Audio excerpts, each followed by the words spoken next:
নিশ্চয়কৈ হয়তো আপোনাৰ ঘৰত বিদ্যুৎ সংযোগ আছে আৰু যদি বিদ্যুৎ সংযোগ আছে তেনেহ'লে এক ভাল খবৰ লৈ আহিছোঁ এই মুহূৰ্তত আমি APDCL দিছে এক সোণালী সুযোগ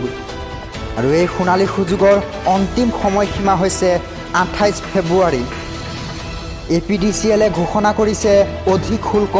ৰেহাই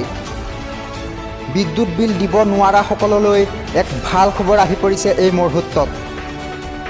এক সোণালী সুযোগ 3 মাহৰ অধিক বিল নিদিয়া গ্ৰাহকে পাব বিশেষ ৰেহাই চৰকাৰে দিছে আপোনাক এটা সোণালী সুযোগ 3 মাহতকৈ অধিক বিল দিব নোৱাৰা গ্ৰাহকসকলে পাব বিশেষ ৰেহাই APDCL বৰ্তমান ঘোষণা কৰিছে অধিক শুল্ক ৰেহাইৰ আঁচনি ৰেহাইৰ লগতে গ্ৰাহকে পৰিশোধ কৰিব পাৰিব বকেয়া ধন পৰিশোধ নকৰা বিদ্যুৎ মাচুলৰ ক্ষেত্ৰত 100% ৰেহাই পাব গ্ৰাহকসকলে পূৰ্বৰ সকলো বকেয়া পৰিশোধ কৰিলে গ্ৰাহকসকলে পাব অধিক ৰেহাই এই বৰ্ষৰ যোৱা 31 জানুৱাৰীলৈ 3 মাহ বা অধিক সময়ৰ বাবে জমা হৈ থকা বিল পৰিশোধ কৰিব পাৰিব ডমেষ্টিক এ শ্ৰেণীৰ গ্ৰাহকসকলে পাব এই সুবিধাসমূহ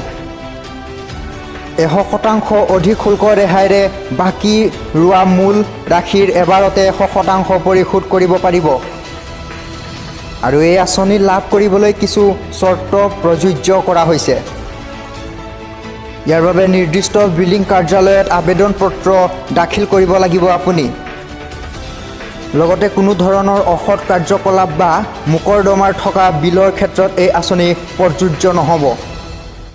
আৰু আপুনি 28 ফেব্ৰুৱাৰী 2023 লৈ এই আঁচনিৰ সুবিধা ল'ব পাৰিব গ্ৰাহকসকলে অৰ্থাৎ এই সুবিধাৰ অন্তিম তাৰিখ হৈছে 28 ফেব্ৰুৱাৰী 2023